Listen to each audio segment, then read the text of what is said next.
आप सभी लोगों को नमस्कार, आदाब, सत श्री अकाल, राधे राधे, जय जय श्री राम। तो हम लोग पढ़ रहे थे कि इसमें क्या, इसके पहले हम लोगों ने पढ़ा था कि अम्ल एवं क्षार के रासायनिक गुण पढ़ रहे थे। तो जिसमें हम लोगों ने एक गुण पढ़ा था कि यदि किसी अम्ल या क्षार की है धातु के साथ क्रिया कराते हैं। एक बार रिवीजन कर लेते हैं, ठीक है। तो हमने एक बताया था कि धातु के साथ क्रिया बताई थी, जिसकी जो पहला गुण था धातु के साथ क्रिया बताई थी। धातु से क्रिया यानी जब किसी अम्ल की धातु के साथ क्रिया कराई जाती है तब क्या बनता है। तो मैंने बताया था कि लवण और हाइड्रोजन गैस निकलती है। जैसे कुछ भी मैंने एक लिया था उसमें एक बार रिवीजन कराता हूं, आप लोगों को याद दिलाता हूं। उसमें मैंने क्या लिया था, एक जिंक धातु लिया था। एक जिंक धातु था, मैंने कहा जब धातु है, ठीक है, इसके हम अम्ल के साथ क्रिया कराए, Cl अम्ल लिख दिया। कुछ याद नहीं है, रटना नहीं है। अम्ल की जब धातु के साथ क्रिया कराया, मैंने कहा गुरुजी पहली बात तो आपने बोला था हाइड्रोजन गैस जरूर बाहर निकलेगी। हाइड्रोजन गैस तो लो मैंने पहले ही निकाल दिया, ठीक है। अब बचा क्या, एक बचा जेडेन बचा और एक क्लोरीन बचा। जेडेन Cl2 होता है, ठीक है। ये दो हाइड्रोजन है, यहाँ पे दो हाइड्रोजन, दो क्लोरीन हो गई, दो ये बन गया था। ये लवण होता है और ये हाइड्रोजन गैस होती है, ठीक है। ऐसे मैंने क्या किया था, जब उसकी क्रिया कराई थी, जब धातु की मैंने ये अम्ल के साथ क्रिया थी, एक अम्ल है, क्या है, एक अम्ल है। जब क्षार के साथ क्रिया कराई थी यानी OH के साथ क्रिया कराई थी तो क्या बन गया था। इसमें भी कहोगे गुरुजी, इसमें भी हमारी हाइड्रोजन गैस बाहर निकल गई थी, ठीक है। Na2ZN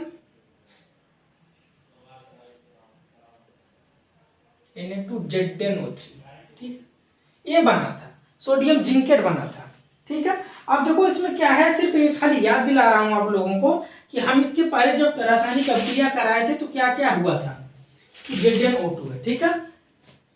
ये सोडियम जिंकेट बनता है, ठीक है। ये सोडियम जिंकेट था। तो इसमें भी देखो क्या है, सोडियम एक लवण है और एक हाइड्रोजन गैस है, ठीक है।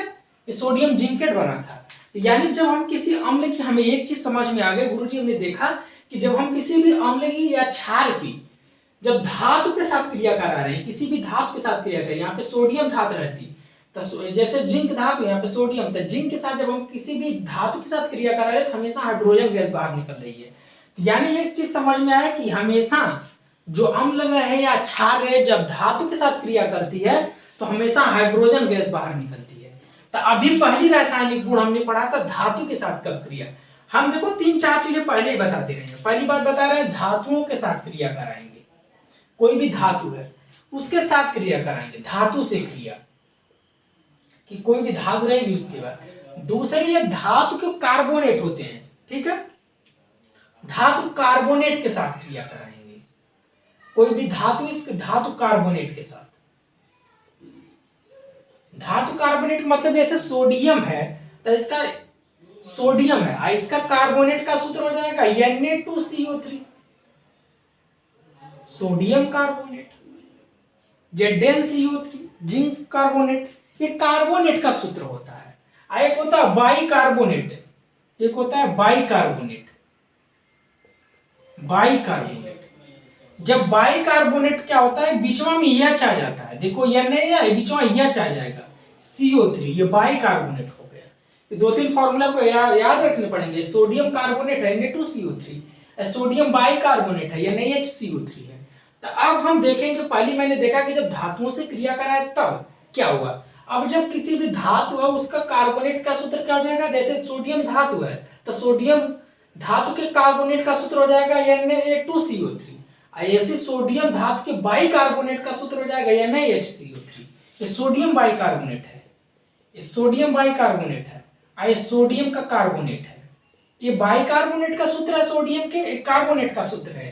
तब हम देखेंगे जब किसी धातु की, यार हम किसी भी धातु है, ठीक है, कोई भी है, कोई भी धातु के यदि हम कार्बोनेट के साथ यदि अम्ल की क्रिया कराते हैं तो क्या होता है, धातु जो बाइकार्बोनेट के साथ अम्ल की क्रिया कराते हैं क्या होता है, क्षार की क्रिया कराते हैं क्या होता है। यानी जब कोई धातु उसका बाइकार्बोनेट ले लिया या कार्बोनेट ले लिया, उसके साथ अम्ल या क्षार की क्रिया कराएंगे, इतना याद रखना। तो हमेशा पहले वाले में जब हम धातु से क्रिया करा रहे थे तो यहाँ पे ध्यान देना हाइड्रोजन गैस बाहर निकल रही थी। यहाँ पे देखो, यहाँ पे कौन सी गैस निकल रही थी, इतना याद रखना है, और ज्यादा नहीं। यहाँ पे हाइड्रोजन गैस बाहर निकल रही थी। इसमें देखते हैं गुरुजी क्या होती है। तो जब हम धातु से क्रिया कराते हैं, ठीक है, धातु से पहले क्रिया कराया, अब हम कराएंगे धातु कार्बोनेट से क्रिया, ठीक है, अम्ल की धातु कार्बोनेट से क्रिया, अम्ल की धातु कार्बोनेट से क्रिया, धातु कार्बोनेट से क्रिया। मैंने बताया था धातु कार्बोनेट से मतलब देखो अम्ल है, तो पहले कोई अम्ल क्रिया कराने के लिए सबसे पहले कोई अम्ल ले लिया, ठीक है गुरुजी, हमने अम्ल ले लिया। अब इसकी लेनी हमें धातु की कार्बोनेट का सूत्र लेना है। सोडियम धातु है, लेकिन सोडियम के कार्बोनेट का सूत्र लेना आता है। जब सोडियम के गुरुजी कहोगे सोडियम, तो हमें इस पहले धातु सीखे, और सोडियम के कार्बोनेट का सूत्र है Na2CO3, तो गुरुजी हमने Na2CO3 लिख दिया। देखो क्रिया कराने का मतलब हम जब रिएक्शन लिखते हैं जिसकी एक साथ क्रिया करें तो प्लस करके लिखते हैं। अगर ये लेबोरेटरी में करते तो हम एक परखनली लेते, परखनली में दोनों चीज मिलाते, उसमें है, ठीक है, लेकिन ये परखनली में थोड़ी हो रहा है, ठीक है। तो अब हम क्या करते हैं, जब हम किसी भी अम्ल की धातु का कार्बोनेट हो गया, ले लिया, ठीक है गुरुजी, सोडियम धातु था तो सोडियम धातु के कार्बोनेट का सूत्र ले लिया। हमेशा क्या बनाता है, लवण बनाएगा। दो चीज याद रखना पहले, ठीक है, एक तो गुरुजी लवण बनाएगा, एक कार्बन डाइऑक्साइड और जल बनाएगा, ये दो चीजें बनाएगा, ठीक है। ये दो चीजें तो हमारा बनाएगा, कार्बन डाइऑक्साइड गैस बनाएगा जरूर।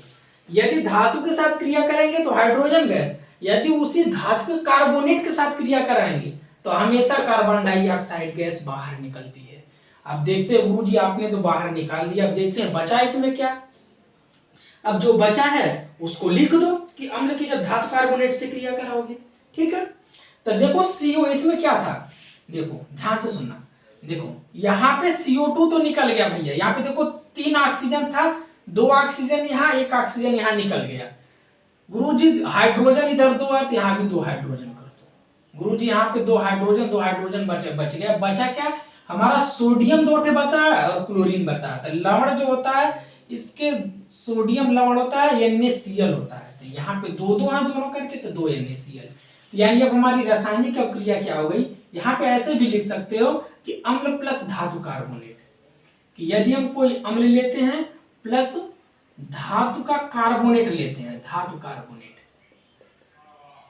कोई सी भी धातु लेते हो, मैंने सोडियम धातु लिया था, सोडियम धातु कार्बोनेट लिया था, तो अम्ल मैंने लिया था HCl, और गुरुजी धातु कार्बोनेट तो सोडियम हुआ।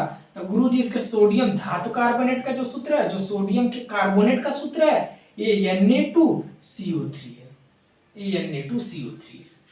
अगर बाइकार्बोनेट में कहता है कि अम्ल की बाइकार्बोनेट के साथ क्रिया कराओ तो ये लेते, ठीक है।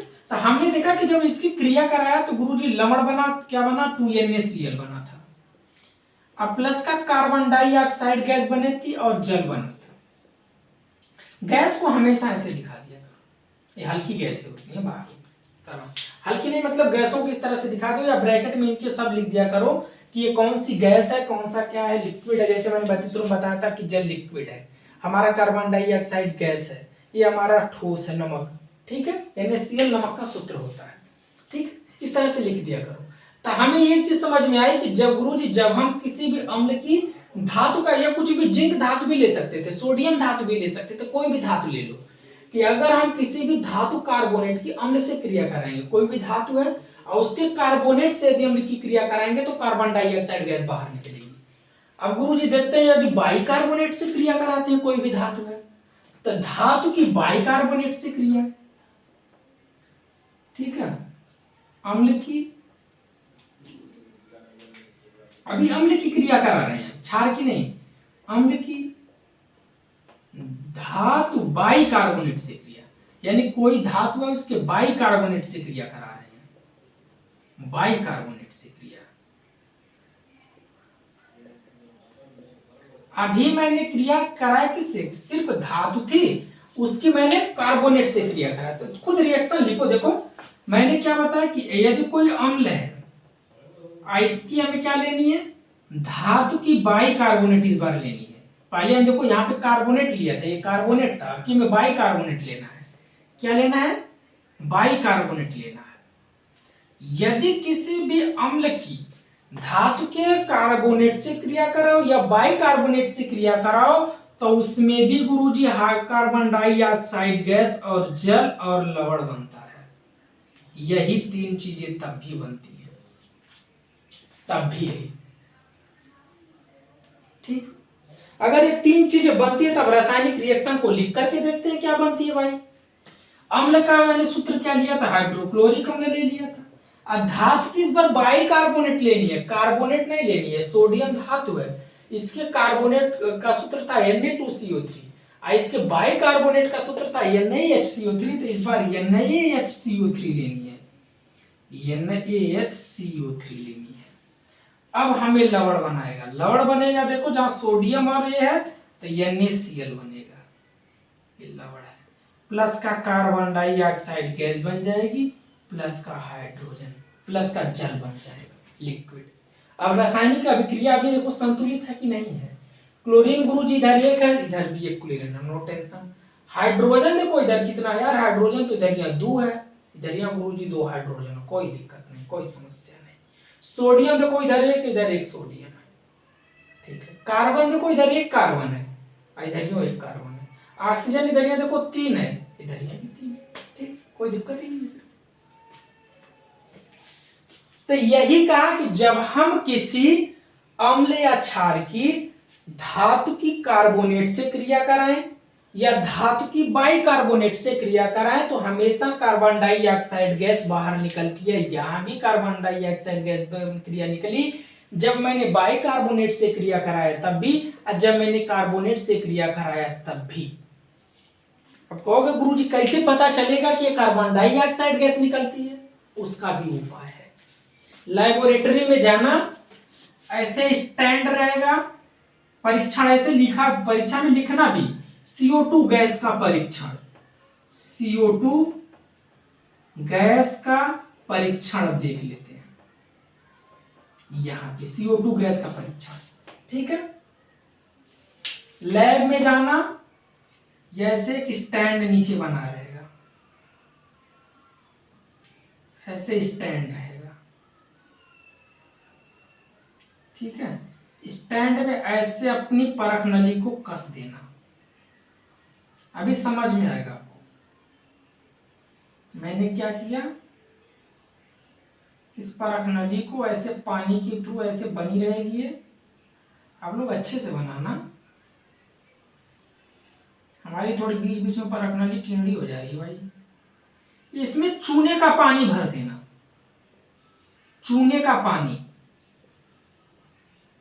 चूने का पानी भर देना, ठीक है।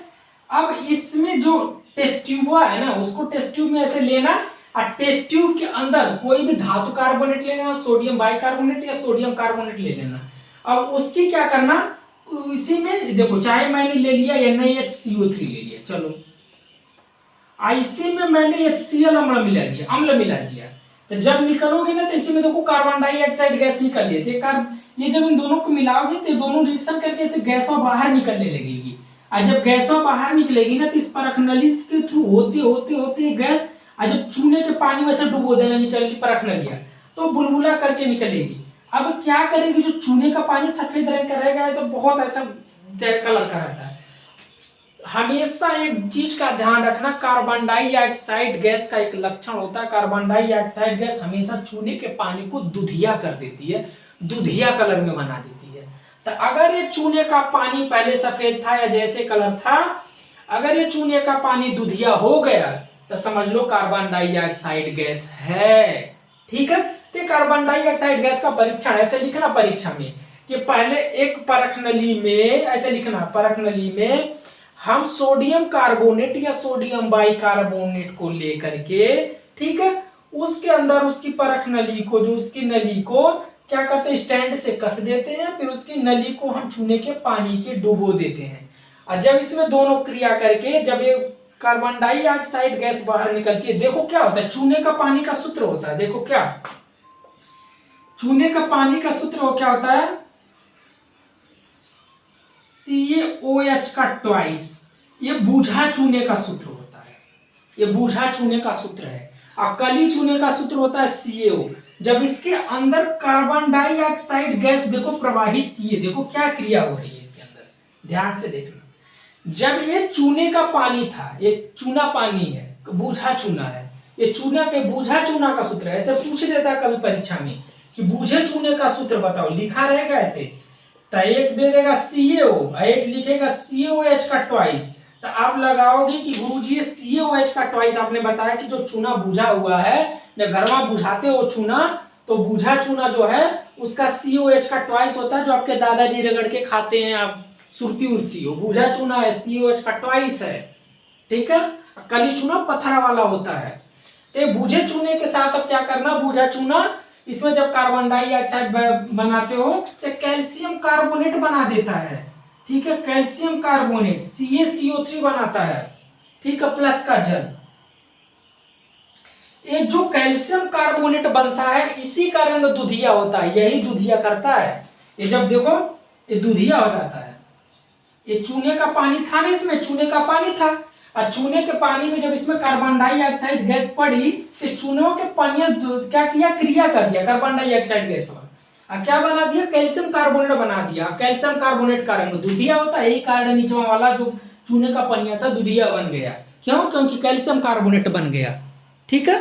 तो एक चीज हमें समझ में आई, गुरुजी जब किसी भी अम्ल या अम्ल की धातु या धातु कार्बोनेट, जब किसी अम्ल की धातु कार्बोनेट या धातु बाई कार्बोनेट से अधिक क्रिया कराते हैं, हमेशा कार्बन डाइऑक्साइड गैस बाहर निकलती है, ठीक है। और कैसे परीक्षण किया कि ये कार्बन डाइऑक्साइड जो गैस निकलती है कैसे निकलती है, तो परख नली में लेकर चूने के पानी जब डुबोया तो चूने के पानी के साथ क्रिया कर दिया, अब चूने का पानी का कलर दूधिया हो गया। अगर दूधिया हो गया तो जान गए कि ये कार्बन डाइऑक्साइड गैस थी इसमें जो निकली हुई। ये था हमारा, पढ़े हमने दूसरी केमिकल प्रॉपर्टी, ठीक है। अभी हमने सिर्फ अम्ल की पढ़ी है, ठीक है। एक चीज का ध्यान देना, इसे नोट डाउन कर लेना अपना सभी लोग, ऐसे लिख लेना कि सोडियम कार्बोनेट का सूत्र है, इसके बाई कार्बोनेट का सूत्र ये होता है, उसके बाद क्रिया कराओगे तो एकदम आसान होगी। ऐसे लिखना होता है यार, कुछ नहीं कि अम्ल लिखा, जो जो मिलाना है अम्ल लिख दिया, दूसरा का लिख दिया, क्या बन रहा है इसे मैंने लिख दिया, इतना याद रखना है कि ये बनाता है, इसके बाद अपने आप ही फॉर्मूला लगा लोगे। तो सभी का मैंने लिख दिया है, कुछ नहीं किया, फिर बैलेंस कर दिया।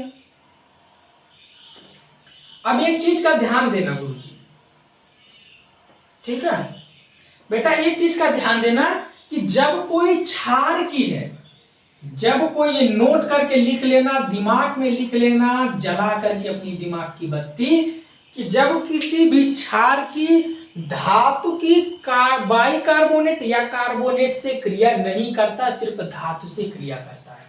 कोई भी क्षार जो होता है धातु कार्बोनेट या धातु बाई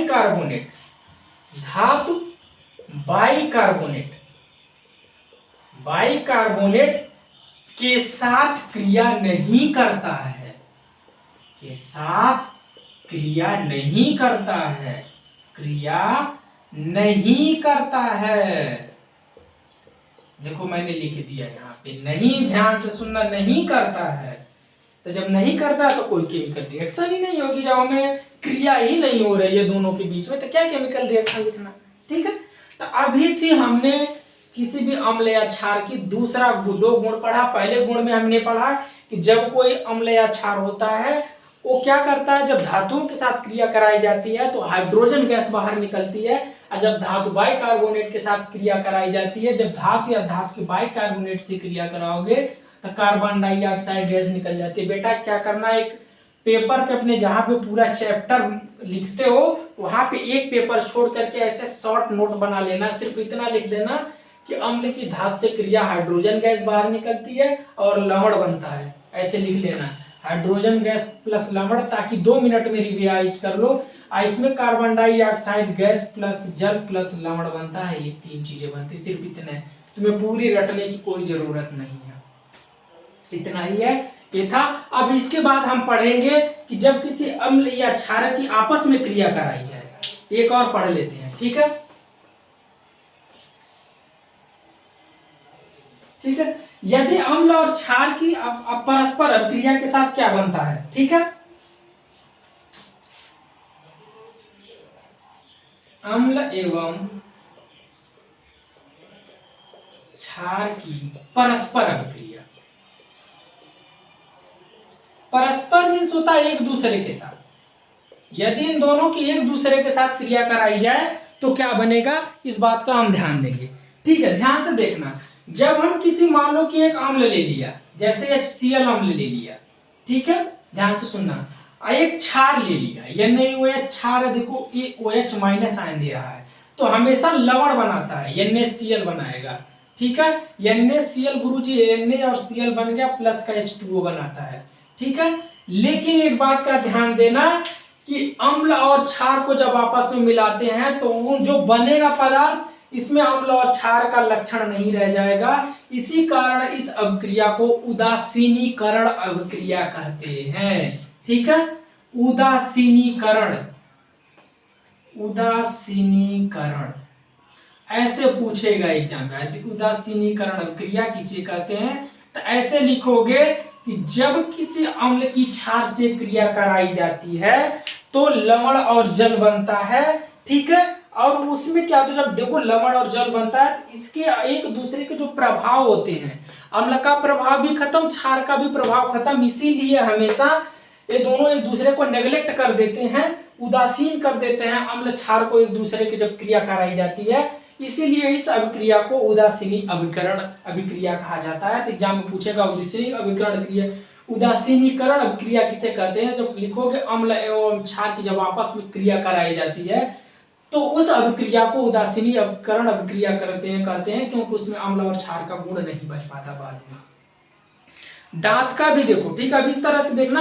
अभी हमारी दो प्रॉपर्टी हमने तीन पढ़ ली, धातु के साथ क्रिया, धातु कार्बोनेट के या बाइकार्बोनेट के साथ क्रिया, दूसरा एक तीसरा गुण था, ठीक है, अम्ल एवं क्षार की परस्पर अभिक्रिया। ये तीन प्रॉपर्टी गुण हमने पढ़ लिया। अब इसके बाद हम अगली वीडियो में चौथा गुण पढ़ेंगे, रासायनिक अभिक्रिया। टोटल हम सिर्फ 5 पढ़ेंगे, 5 हमारे अधिक से अधिक एग्जाम में आते हैं, उसके बाद फिर अगला चीजें पढ़ेंगे। ठीक है, तब तक के लिए धन्यवाद। वीडियो अच्छे लगे तो लाइक से सब्सक्राइब जरूर करें। धन्यवाद।